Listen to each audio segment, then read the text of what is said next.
Gibran hari ini dikasih karpet, ya kan? 10 tahun lagi udah di atas 40 dia kan?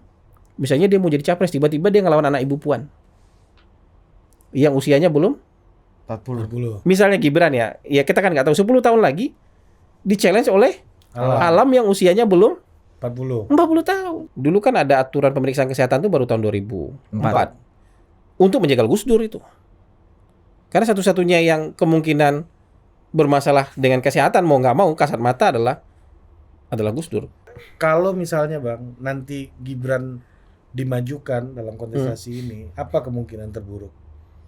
Kemungkinan terburuk untuk Pak Jokowi lah tentunya.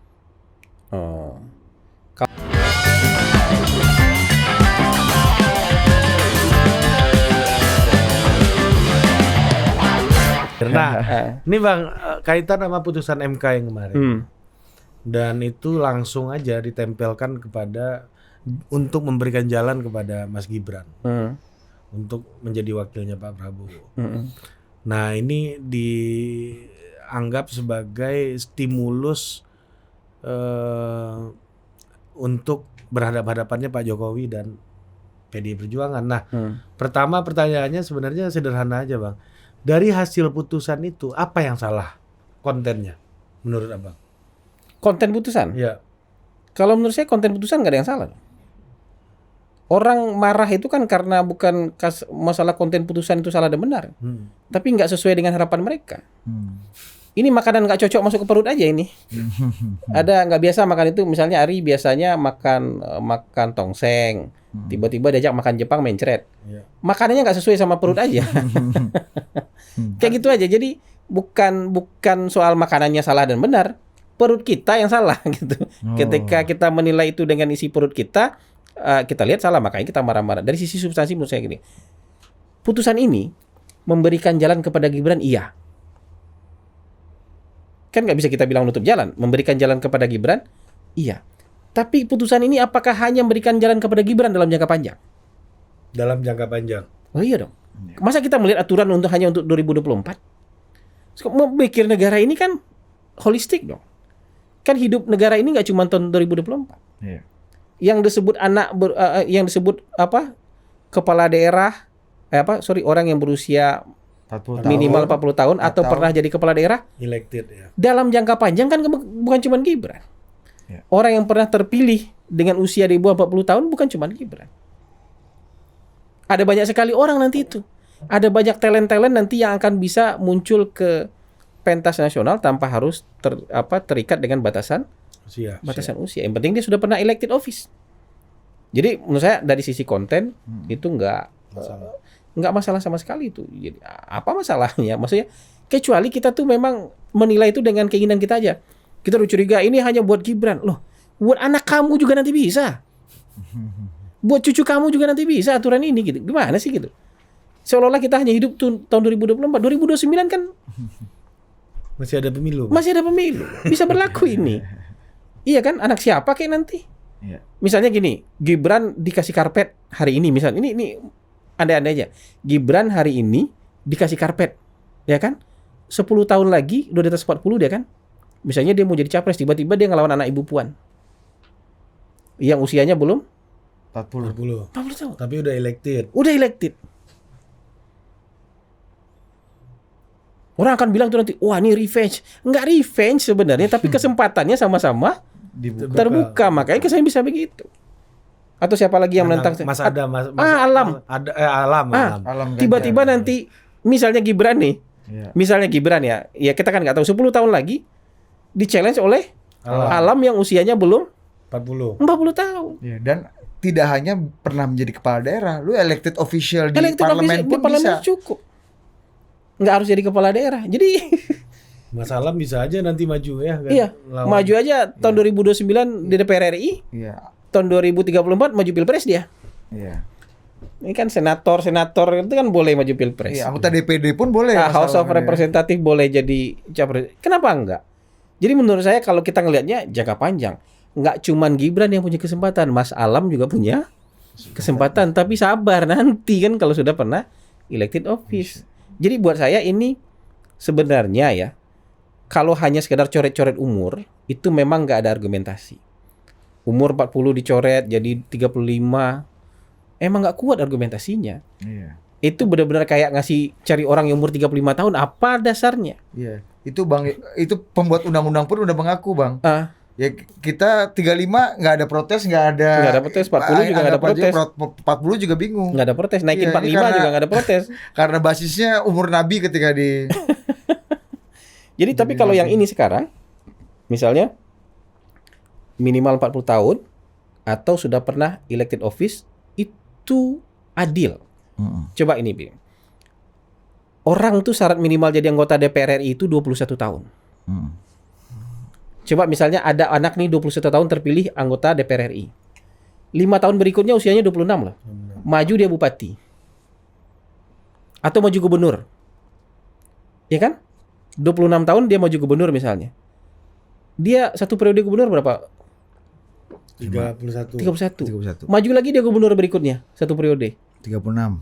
Udah dua periode dia jadi gubernur, nggak bisa dia maju pilpres. Iya. Padahal udah 10 tahun jadi gubernur. Tapi kan gubernur 30, Bang. Ya kalau syarat ini kan 40, 40. misalnya Iya. Belum diganti. taruhlah misal gini. Atau nggak usah misalnya pakai syarat gubernur 30, pakai bupati aja deh. Dia umur 21 tahun, 25 tahun deh, umur 26 tahun dia maju wali kota. Satu periode berapa umurnya? 31. Dia naik jadi gubernur. Ya kan? Jadi 36. 36. Nggak bisa dia jadi Presiden. habis jadi gubernur dia bilang, saya udah bosan jadi gubernur, saya mau jadi capres. Udah pernah bupati, udah pernah gubernur. Masa nggak boleh jadi capres? Umur baru 36.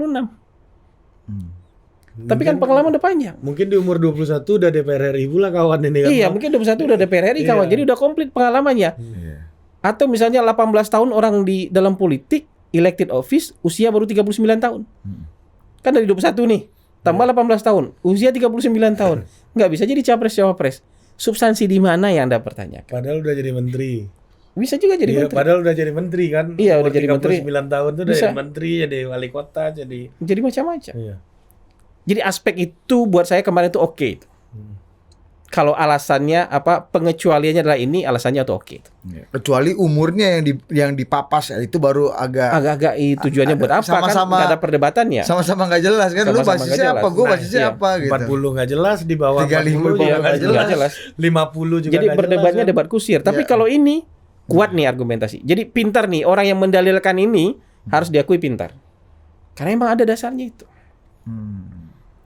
Gitu. Jadi buat saya itu nggak ada Iya. kontroversi itu karena nggak sesuai dengan isi perut sebagian orang. Bikin diare buat sebagian orang gitu loh. Kalau kata Bang Hasan secara umur nih bukan hanya 40 turun 35 nih, 40 turun 21 nih Bang. Iya, kan? 40 turun 21. Karena syarat jadi anggota parlemen 21. 21 tahun. Ya tapi kan lu menjabat dulu, masa baru terpilih lu langsung jadi capres kan? Siapa nggak- tahu ya kan. nggak- Artinya dia memadai. Dia artinya memadai. Udah masuk udah Iya, masuk sana. udah cakap inilah cakap Misalnya politiknya. dia terpilih tahun 2019 21 tahun, hari ini kan baru berapa umurnya? 24. 25 tahun. Harusnya udah bisa dia jadi cawapres. Gitu. Tapi tolong jangan ngelihat ini hanya untuk tahun 2024. 2009, 2034. Makanya saya bilang tadi, suatu saat alam bisa challenge Gibran. Bisa aja begitu gitu. Jadi aturan ini nanti buat Alam melawan Gibran jangan-jangan. Bisa aja gitu, bisa aja gitu. Ya itu semacam itulah. Kalau kita menganggap bahwa sirkulasi elitnya hanya di orang-orang ini misalnya. Coba lihat Mas Alam umurnya berapa sekarang? Iya. Coba di Mas Alam. Ya, coba lihat. Ya jadi memang ya kalau dipikirkan untuk hari ini memang jadi masalah sih. Yang kita tuh kan selalu berpikir untuk hari Nah ini. 21 berarti 10 Udah boleh. Mas Alam pun umur udah bisa 32 udah boleh Mas Alam nanti kalau misalnya maju wali kota kan. Bisa. dengan undang-undang ini Iya. Iya, boleh Mas Alam sekarang. Enggak deh, harus elected official ya benar-benar. elected Nanti kan office. 2024 maju wali kota. Ya kan? Atau maju anggota DPR. Atau maju anggota DPRD. Enggak, wali kota lah 2024. Iya, kan wali masih ada. wali kota aja. Ya, bisa. Iya kan wali kota 2024 sampai 2029 umurnya jadi itu 27. Wali kota bisa 21 ya, Ri, ya? Jadi Oh, Kalau gubernur yang 30 sekarang ya. udah nggak masalah Nggak itu. masalah. Iya. ya gubernur 25 dulu, Bang. Ayo kayak 25 juga apa-apa. Iya, nggak bisa. Main aja di angka 25 juga Iya. nggak apa-apa. Iya. Nanti di umur Anggota DPR dulu lah, DPRD. kan udah lewat DCT. Ya. Gitu. Ini kita bermimpi aja salah gua ya. Salah. Jadi menurut saya pun harus benar. Makanya imajinasi berbangsa dan bernegara itu jangan hanya ngelihat sesuatu yang kita tidak suka. Sekarang, betul. Lihat dalam sudut pandang yang lebih buruk. Saya yakin hakim itu ada perdebatan. Tapi dua-dua argumentasi itu mikirnya dalam kerangka yang luas loh. Karena dia sudah sampai di level Supreme Court kan. Negarawan Bang. Negarawan itu gitu. Ada kepentingan politik? Ada. Siapa yang bisa bilang itu nggak ada kepentingan politik? Bahwa ada dia punya misi politik mungkin aja. Dia punya pendirian-pendirian politik tertentu mungkin aja. Tapi kan keputusan itu nggak bisa dibuat-buat gitu. Sama kayak sudut pandang hari ini. Ya, wah ini kan gara-gara kamu dukung Prabowo aja. Iya, tapi penjelasannya Anda bisa makan kan gitu. Tetap bisa Anda telan kan penjelasan ini kan gitu aja. Gitu. Kalau kemarin Pak SBY juga bilang Bang, ini harusnya kembali ke open legal policy. Iya, itu juga benar. Itu juga benar. Tapi kan ini prinsipnya bahwa orang yang ngerasa kesempatannya dirampas oleh undang-undang, haknya dirampas oleh undang-undang, berhak memperjuangkan haknya kan. Orang yang merasa kesempatannya dirampas oleh undang-undang berhak memperjuangkan haknya kan. Gitu aja, simpel itu. Gitu. Sama kayak nanti kita mau judicial review kan. Undang-undang pilkada serentak ini kan, karena membunuh bisnis kita kan gitu. Gimana tuh coba kasih perspektif soal itu Bang. Kasih tipis Bang. Rencana penting untuk menghimpun dari sekarang nih Bang. Gitu. Jadi ya kan gitu. Coba bayangkan ada orang yang hidupnya, bisnisnya dirampas oleh undang-undang, dimatikan oleh undang-undang. Kiamat ini. Jadi Anda nanti nggak bisa lagi melihat itu Burhanuddin Muhtadi, direktur eksekutif indikatornya udah nggak ada. Yunarto Wijaya, direktur eksekutif Carta Politika. Bukan didisrupsi oleh teknologi ya Bang, tapi didisrupsi oleh undang-undang. Bukan kita pikir yang mendisrupsi adalah mesin AI ini yang mendisrupsi. Ternyata undang-undang yang mendisrupsi. Karena ini SMRC nanti dipajang di ini. Ada Museum Polster Indonesia. Ada Ceres Network, ada apa segala macam. Jadi isi museum prestasi, rekor kalah dan menangnya Bang. Museum Polster Indonesia. Jadi kenangan masa lalu. Kenapa? Karena pilkada serentak sekali 5 tahun aja. Perusahaan mana yang bisa hidup 4 tahun nggak ada pekerjaan? 2025 nggak ada pekerjaan. Kita 3 bulan nggak ada kerjaan aja udah mau bubar rasanya perusahaan kan. Apalagi 4 tahun misalnya. 2025 nggak ada kerjaan. Kerjaan besar nggak ada. 26, 27, 28. 4 tahun nggak ada kerjaan. Nggak ada pilkadanya. Kan kita dibunuh oleh undang-undang. Dan orang yang hidup di dalam industri ini ribuan. Dengan produk-produk turunannya mungkin puluhan ribu. Orang yang hidup mati seketika, kiamat seketika, dibunuh oleh undang-undang begitu November tahun 2024. Ini Prof. Kiamat. Ege lu ini punya kerjaan nih. Nah jadi Prof. Ege yang ngajuin ya. Jadi yang kayak gini tuh coba kita dalam konstitusi ada hak mendapatkan kehidupan yang layak, hak untuk berusaha, mendapatkan pendapatan dan segala macam, hak bekerja, dibunuh oleh undang-undang. Kalau yang direkturnya mungkin punya tabungan nih, bisa ganti bisnis, buka kos-kosan, buka warung makan. Yang karyawan-karyawan, bosnya bisa di bursa efek gitu. bisa main di bursa efek. Yang karyawan-karyawan, anaknya. Jadi buat saya, buat kalian nih 2020 undang-undang ini urusan hidup dan mati. Nah kembali lagi ke Mas Gibran. Nih malah numpang isu kita ini. Jadi gitu. Jadi memang mikir iya juga nih tuh belum tikar kita nih. Iya, total politik abis pilkada 2024 nggak punya bahan. Kalau politik hari-hari ini kan tipis-tipis aja lah gitu. Tipis-tipis respect lah. Iya, gitu-gitu. Politik hari-hari ini kan enggak inilah. Ya ada lah tapi ya gitu lah. Masa ngomongin pemilu 2029 dari 2025? Ya kan? Siapakah mengganti? Ya kan? Udah mikirin ini, Bang. Makanya kita siapkan itu di tit ya. Ya kayak gitu-gitu. Jadi boleh dong kita menggugat hak hidup kita yang lain. Kita cariin dulu pasalnya, kita gugat nanti ini gitu. Tapi sepi aja Bang yang membahas ini Bang. Kan ada judicial review untuk usia 70 tahun ini presiden kan. Nah, itu yang saya bilang, mengukur sesuatu dari isi perutnya. Jadi kalau ini dikabulkan nih, judicial review maksimal usia capres 70 tahun, orang yang tadi sakit perut nih sujud-sujud ya. Jadi bukan substansi yang dinilai nih. Yang dinilai itu sesuai nggak dengan kepentingan. Jadi ini kan pertempuran kepentingan, nggak ada urusan dengan bencana moral. nggak ada urusan dengan apa. Ini soal kepentingan. Ketika kepentingannya terakomodir, sujud-sujud dia. Ketika kepentingannya tidak terakomodir, dia bilang, wah brengsek ini. Ada permainan ini, ada kejahatan, ada bencana moral. Nggak begitu. Saya yakin lah. Ada plus minusnya, ada kekurangannya. Putusan-putusan hukum kita tuh ada kekurangan banyak lah. Tapi bahwa itu dibikin dengan gegabah, ceroboh, jangan kayak gitulah. Buktinya enggak. Argumentasinya solid kemarin. Menurut saya itu argumentasi kemarin itu solid banget. Gitu. Ini kan sampai salah satu hakim yang sangat rame di medsos yang dibicarakan Saldi Isra kan. Iya. Dengan membuka ada perubahan konstelasi di internal. Itu bukti bahwa orang yang berbeda pendapat dikasih kesempatan bicara.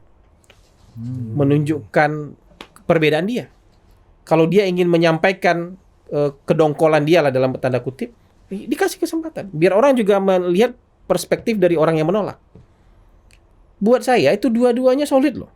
Perspektif yang menerima dengan perspektif yang menolak itu dua-duanya solid. Cuman yang dipakai kan yang menang.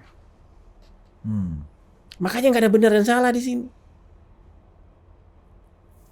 Yang dipakai yang menang. Keputusan mahkamah itu adalah yang menang kan. Bukan yang dongkol-dongkol ini keputusan mahkamah. Tapi kalau misalnya yang menang yang menolak, menurut saya juga solid argumentasinya. Toh misalnya ini open legal polisi kok, biar DPR aja yang ngerubah katanya. Nggak apa-apa juga. Benar juga. Makanya benar dan salah itu kalau hitam putih itu nggak bisa ini. Ada banyak kebenaran gitu. Walaupun secara logika kebenaran itu cuma satu, tapi pada prakteknya sudut pandang itu bisa banyak. Dan dua-duanya bisa baik-baik aja. Mau tiga-tiganya bisa baik-baik aja. Tergantung mana yang menang aja ini. Hari ini yang menang adalah yang itu kan sama kayak proporsional terbuka tertutup. Ya. Kalau tertutup yang menang waktu itu, iya benar juga. Maksudnya ada justifikasinya. Iya. Kalau dia kalah, ada justifikasinya juga. Gitu. Ini soal kepentingan siapa yang bisa mendalilkan lebih baik. Bisa mendalilkan lebih baik. Gitu aja menurut saya itu. Termasuk ada juga yang misalnya muncul lagi misalnya beberapa waktu lalu ada orang yang ada di dunia energi gitu ya. Itu protes atau mengungkit kembali ketika Pak Mahfud membatalkan atau melikuidasi BP Migas misalnya, yang kemudian menjadi SKK Migas, yang sampai sekarang pun ternyata masih banyak debatable ya. Jadi ini ada barang yang sama tapi namanya beda dengan inilah ya. Itu jangankan mengubah putusan undang-undang usia, itu membubarkan lembaga aja MK bisa. Ya, itu Pak Mahfud ya, waktu ketua MK. Dan yang menentukannya menang pemilu aja bisa MK waktu itu. Iya. Apa Kota Waringin ya? Iya, Kota Waringin Barat kan. Jadi begitu memang gitu. Bayangkan gitu. Jadi ada lembaga yang powerful. Yang memang banyak hajat hidup orang banyak, dia yang menentukan lah. Tapi bukan pakai benar dan salah ukurannya. Oh ya, hari ini kepentingan kita bukan kepentingan kita yang menang. Kepentingan orang yang menang. Suatu saat mungkin kebalik. Kepentingan kita yang menang, kepentingan orang yang gitu. Atau jangan-jangan kita sama orang itu satu kepentingan nanti. Iya. Benar dan salah tuh kayaknya urusannya pidana aja tuh. Oh iya, ini bukan hakim MA. Bukan hakim pidana ini. Bukan Artijo Alkostar almarhum ini ya. Bukan, kalau benar dan salah itu kayaknya dipidana aja gitu. Ada perdata sedikit lagi. Tapi kalau urusan tata negara gini, urusan konstitusi ini nggak ada urusan benar dan salah sih menurut saya. Ya, soal tafsir. Soal tafsirnya. Dalil siapa yang paling solid kan? Iya. Kecuali untuk hal-hal yang betul-betul sudah terang benderang. Kalau yang subuhat ini ya bisa benar bisa salah itu aja. Abu-abu aja. Abu-abu. Ya bukan hitam putih. Bukan hitam putih ini. Sayangnya kita itu melihatnya sebagai suatu yang hitam putih. Iya, ini bukan hakim pidana ya. Gue juga baru bukan hakim pidana. Betul. Semua dengan subjektivitasnya masing-masing. Tadi kata Abang, yang menolak dan yang menerima sama-sama solid argumennya. Ini kayak filsuf lagi kumpul aja kan gitu ya Bang ya. Hakim yang filsuf nih kan. Karena syaratnya negarawan kan. Salah satu hakim MK itu. Ya, ada yang suka perempuan berambut panjang, perempuan berambut pendek. Sama-sama punya ininya. Ini apa hubungannya sama filsuf? Subjektif. Iya, subjektif benar. Enggak ada yang benar, enggak ada yang salah. Gua lagi ngomong filsuf tadi. Iya, ini juga filsuf. Filsafat rambut panjang. Coba bayangin di Swiss. Karena gua enggak sampai ngomong filsafat, jadi yang agak rendah aja. Ada Swiss itu kan kecil ya, tapi dia terdiri dari negara bagian. Orang sudah sampai di level di sana itu referendum. Hewan boleh bertanduk apa enggak? Oh, karena membahayakan orang. Iya, orang yang melihat itu membahayakan, hewan nggak boleh bertanduk katanya. Iya, Tapi orang yang ingin nature ini dijaga, biarin aja hewan bertanduk. Kenapa kau harus potong-potong Sunatullah. tanduknya katanya. Ganti Tapi itu jadi bahan referendum. Buat saya yang menang sama yang kalah sama punya argumen. sama punya argumen. Enggak ada benaran salah di sana. Nanti kita pun bikin referendum ini. Kucing dikebiri apa enggak gitu Iya, kan? bisa begitu. Kalau nggak terlalu banyak kucing liar katanya kan. Sterilisasi Lebih baik nih. dikebiri. Kalau di Indonesia bisa ganti logo itu, Bang. Hewan boleh bertanduk apa enggak? Ganti logo partai. Bukan hanya ganti baju perang, Bang, Iya, tapi iya, ganti logo. Jadi bisa begitu tuh referendumnya. Cari aja beritanya, ada kok berita tahun 2018 2019 itu. Yang dukung maupun yang enggak itu sama benarnya ya. Sama benarnya menurut saya, karena ada pengalaman empirik masing-masing atau ada landasan masing-masing untuk voting dia, hewan boleh bertanduk apa enggak itu. Udah sampai di level advance tuh begitu emang votingnya kayak. Kalau kita Dan ini, Bang, kalau di Amerika itu hakim MK-nya itu Supreme Court itu dia memang punya ideologi. Ya. Dia Republikan apa dia Ya, liberal? semua bipartit. Iya, Semua jadi bipartit bisa. kalau putusannya bertentangan dengan ide-ide liberal bisa dicek kan? Iya. Dan putusannya bertentangan sama konservatisme juga Iya. bisa dicek. Harusnya hakim MK kita juga gitu kan, berasal dari rekomendasi dari 3 rumpun kekuasaan kan? Dari yudikatif, Iya, iya. eksekutif, Ada dan dari legislatif. Tergantung nih kepentingannya Iya. produk undang-undang yang dihasilkan siapa nih kan? Iya. Dan malah yang nolak pemerintah itu kan? Gimana? Saldi kan pemerintah. Dari kan? pemerintah, Prof. Saldi. perwakilannya pemerintah, Pak ya. Jokowi itu. Iya. Perwakilan presiden maksudnya. Iya. Iya ya. Pak Saldi itu perwakilan presiden, artinya ada kebebasan berpendapat Kalau di situ. Nggak apa-apa. kalau pakai Aswanto presiden Iya. bisa di recall dia misalnya. Iya. Kalau ada tuduhan Pak Jokowi Iya. nggak Lu ulang lagi itu isu. enggak ini kan faktanya udah semua orang udah tahu kenapa nggak diulang. Nggak, kalau misalnya ada tuduhan Pak Jokowi yang mendalangi Iya. misalnya Di recall aja soal di iya karena mengganggu kepentingan sang Iya. pemesan kan Iya. dianggapnya gitu. Wong nih otoritas Iya, gue sebagai betul. orang yang Kalau memberikan dilihat ini. dari sisi yang lain nih justru simbol dari freedom of thinking dan Iya, benar. freedom of speech dalam MK sendiri Betul. kan. Bahwa isunya kontroversial betul. Bahwa isu undang-undang ini bisa memfasilitasi misalnya judicial review ini bisa memfasilitasi Gibran betul.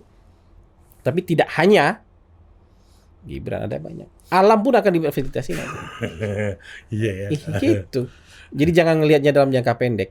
Saya Selalu dulu- kita tuh ngelihatnya dalam jangka pendek, sama kayak itu. Sampai sekarang jadinya SMA minimal syarat maju presiden kan. Iya. Padahal waktu itu untuk mungkin orang ini hanya untuk ini gitu.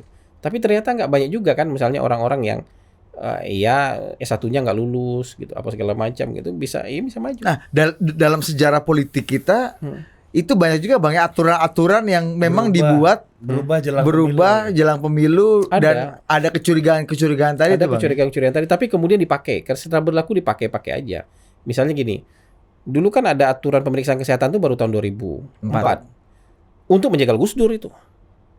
Karena satu-satunya yang kemungkinan bermasalah dengan kesehatan mau nggak mau kasat mata adalah Gus Dur. Tapi hari ini kan kita tetap menggunakan itu. Gitu.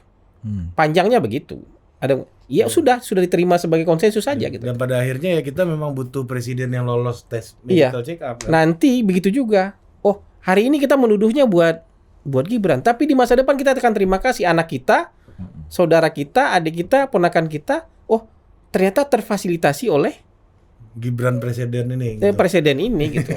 Atau anak siapa gitu. Tapi dengan catatan gini juga, jangan berpikir bahwa ada 270 juta orang itu bisa ada di kertas suara.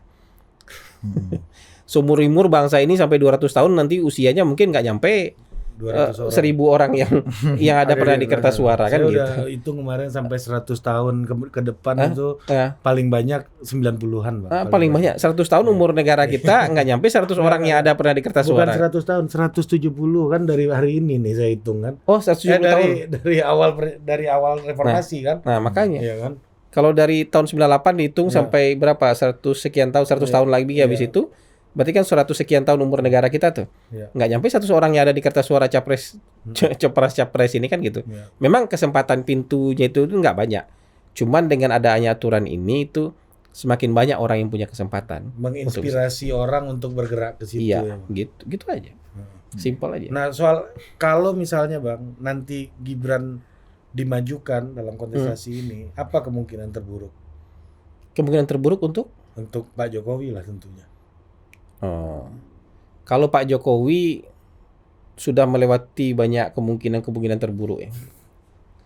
Kalau misalnya serangan apa sih serangannya dengan ini, apa politik dinasti, melanggengkan kekuasaan, apalagi penyalahgunaan ini segala pengkhianat, hancurnya legasi Pak Jokowi, hancurnya legasi apa segala macam. Ya itu akan jadi serangan buat Pak Jokowi yang apa ya? Yang memang harusnya Pak Jokowi nggak dapat serangan lagi nih. Iya. Nggak dapat, karena Pak Jokowi nggak jadi calon kan. Jadi calon nggak, jadi kandidat nggak, tapi pasti harus masih menghadapi serangan-serangan opini publik. Tapi itu kan pilihan nih. Serangan-serangan opini publik ini soal betul-betul kalau Pak Jokowi mau terlibat dalam suksesor berikutnya, mau nggak mau dia jadi sasaran tembak juga. Kalau Pak Jokowi nggak mau jadi sasaran tembak, dia nggak terlibat dalam proses suksesor berikutnya. Ini soal pilihan. Kalau kita bikin list serangan-serangan, ya serangan-serangan itu mungkin tidak lebih berat daripada serangan-serangan terhadap Pak Jokowi ketika maju sendiri. Bilang PKI lah, dibilang orang tuanya Cina lah, dibilang orang tuanya non-Muslim lah. Jauh lebih berat tuduhan-tuduhan personal itu dibandingkan soal tuduhan-tuduhan seperti ini. Yang kedua, mungkin ya, ini kan hipotesis ya, isu-isu ini mungkin isu kelas menengah. Ya, tapi mungkin di kelas bawah juga, justru kan kita masih sangat feodal ya. Bobot, bibit, bebet, patron, klien, jadi anaknya siapa, istrinya siapa, segala macam, itu memang dianggap mewarisi kualifikasi orang tuanya. Kayak gitu. Dia anggap mewarisi kebijaksanaan orang tuanya. Dianggap mewarisi ideologi, pendirian, nasionalisme, patriotisme orang tuanya. Bisa begitu tuh. Kan coba lihat Pak Prabowo kan nggak ada urusan dengan PRRI. Tiba-tiba diungkit-ungkit bapaknya pernah PRRI. Pak Prabowo kan sebenarnya cuma menantu Soeharto. Soeharto. Mungkin pendirian politik mereka berbeda 180 derajat loh. Soal demokrasi, soal perlakuan terhadap orang-orang segala macam, musuh-musuh politik Pak Harto. Perlakuannya pendiriannya bisa berbeda 180 derajat, tapi orang tetap kait-kaitkan, kan menantu Soeharto. Gitu. Itu hal-hal buruk. Hal-hal baik juga bisa dikaitkan begitu. Ya kan? Anaknya si A, bapaknya bijaksana, anaknya juga bijaksana dong. Ini keturunan kiai ini. Cium tangan, dipanggil Gus, dimuliakan karena dia anaknya si Anu. Masih begitu kita. Ya kan? Jadi pandangan-pandangan masyarakat kecil masih begitu. Di kelas menengah mungkin kayak gitu nggak terlalu berat lagi. Bisa jadi ini opini yang berbeda antara kelas menengah dengan kelas yang di bawah. Tapi ini hipotesis lah. Hipotesis menurut saya mungkin ini ributnya di kalangan kita aja. Ribut soal dinasti, ribut soal perpanjangan kekuasaan lah, apalah segala macam. Ribut soal pengkhianatan. Buat mereka, iya saya ngerasa suka dengan Gibran. Misalnya. Atau yang lebih advance lagi melihat, oke, dia punya kesempatan karena dia anaknya Pak Jokowi, tapi kan juri terakhirnya pemilih.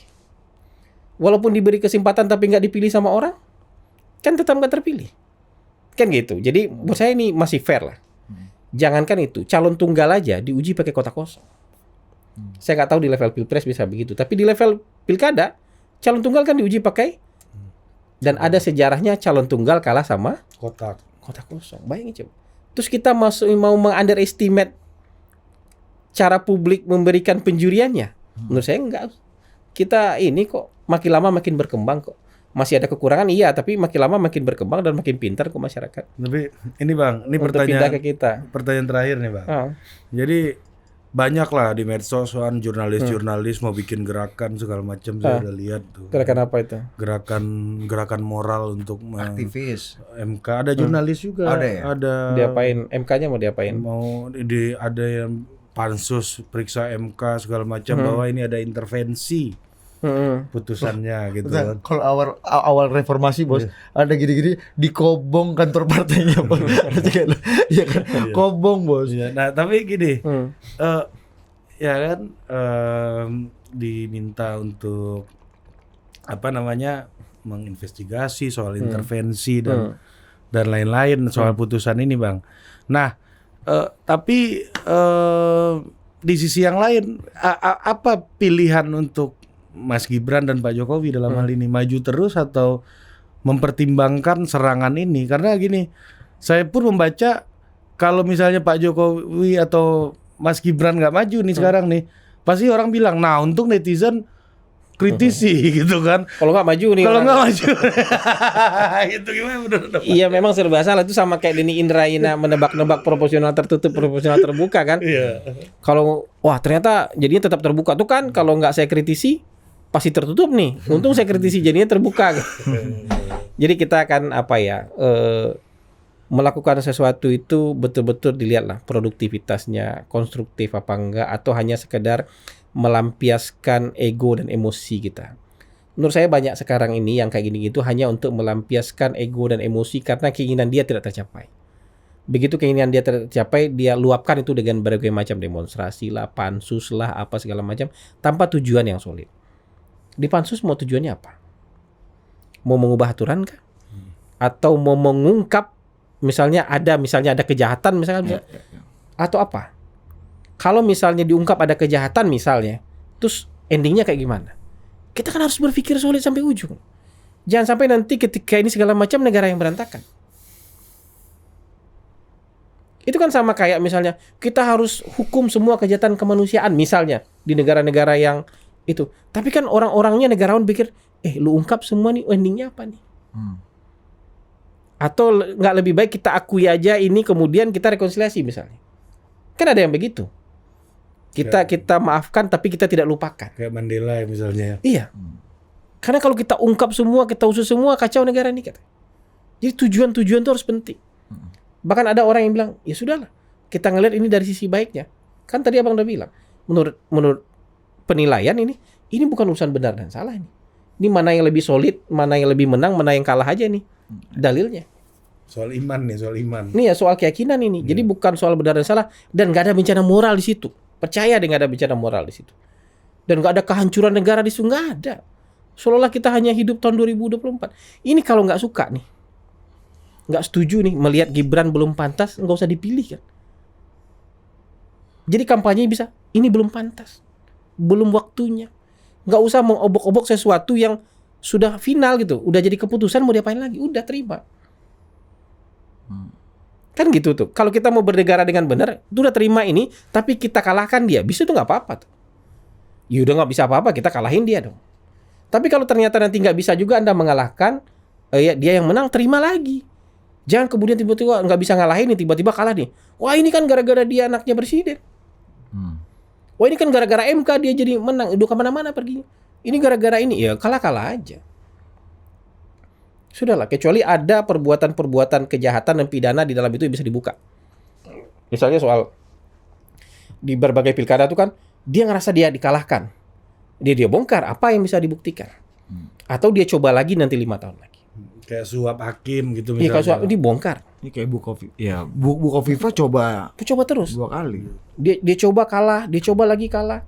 Dia coba lagi baru dia menang. Dia mau buktikan gua tuh menang sebenarnya, gua mau coba lagi nih. Banyak cara untuk apa yang tidak merusak negara gitu. Banyak cara yang tidak hanya untuk sekedar melampiaskan ego, emosi dan kekecewaan. Kalau aktivis-aktivis ini kan lebih banyak itu untuk memuaskan hasrat aja. Tujuan jangka panjangnya kita nggak tahu apa. Ini kan sama kayak dulu ini. Saya pernah cerita nih dalam salah satu podcast saya. Jadi aktivis-aktivis Amerika itu ngelihat di Bangladesh itu pekerja-pekerja pabrik tekstil garment itu anak-anak di bawah umur. Upahnya berapa sen dolar. Kacau ini. Nggak ada nih cerita. Dia lobbylah seorang senator untuk menggagas sebuah undang-undang. Undang-undang anti pekerja anak. Jadi Amerika tidak boleh mengimpor tekstil dari negara-negara yang masih mempekerjakan pekerja anak. Udah sampai di sana aja pikirannya, udah selesai. Pokoknya nggak ada pekerjaan anak lagi di Bangladesh. Kami melindungi anak-anak. Kami melindungi anak-anak, udah puas, wah udah merayakan ini dengan bangga dan segala macam undang-undang itu. Tapi ada yang balik ke sana, Oxfam bikin penelitian. Anak-anak yang kan Bangladesh nggak mau ambil risiko. Kalau kayak gitu kita keluarkan semua anak-anak dari pabrik ini. Nggak kita pekerjakan orang-orang yang dewasa aja supaya tekstil kita tetap dibeli oleh kan tekanan ekonomi itu Amerika. Tapi nasib anak-anak ini kan dia dikeluarkan dari pabrik-pabrik itu bukan ditampung oleh negara, disekolahin oleh negara, negaranya nggak mampu.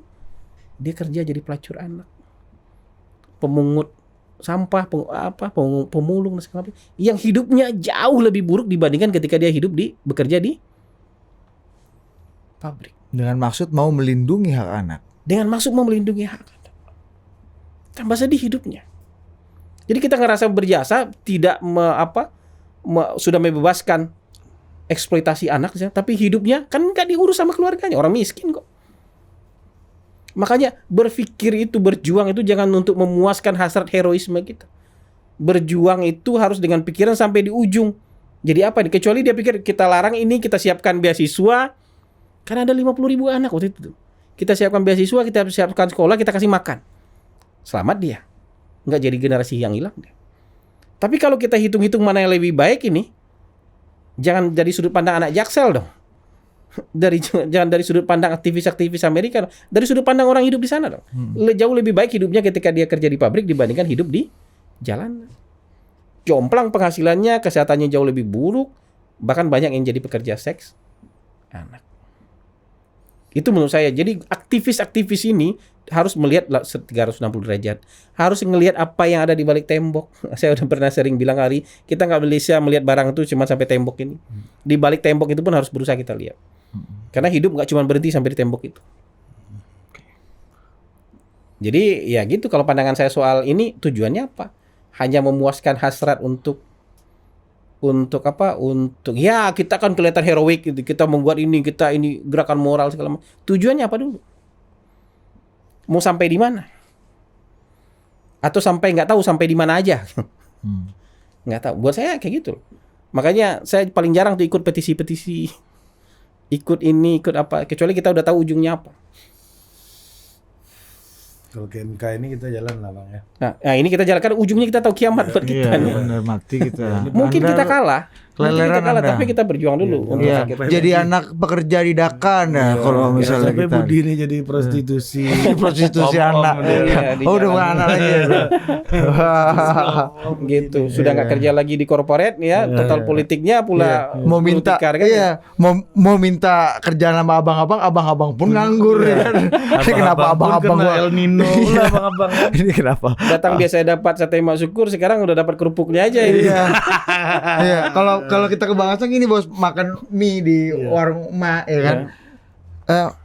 Lu kata bang, kenapa lu langsung pulang? Lu bayar dulu tuh. Biasa nggak bayar ya. Biasa kan bang, ditanggung. pamit bang ya kan. Kode yang beresin ya kan. Itu seru banget. Jangan lupa lo, ada QRIS tuh, udah enak tuh sekarang. Gak ada lu sosor nggak punya cash, nggak punya cash. Ada kima. Ya begitu nasib kita nanti itu gitu. Oke lah. Menertawai kesialan nih seneng juga. Ada lagi Dit? Nah, udah. Ya. Perfect ya. Ini bagi 2 konten kan? Bagi 2. Iya, kayaknya Rugi tadi kita elektabilitas tuh yang kita depanin deh. Ini serahin lu lah. Udah bener udah. Ya, Ini udah pamit dari tadi. Iya, aku ikut Diko aja. Ya. Sampai jumpa lagi di Total Politik Bekerja. Thank you banget. Orang gak paham.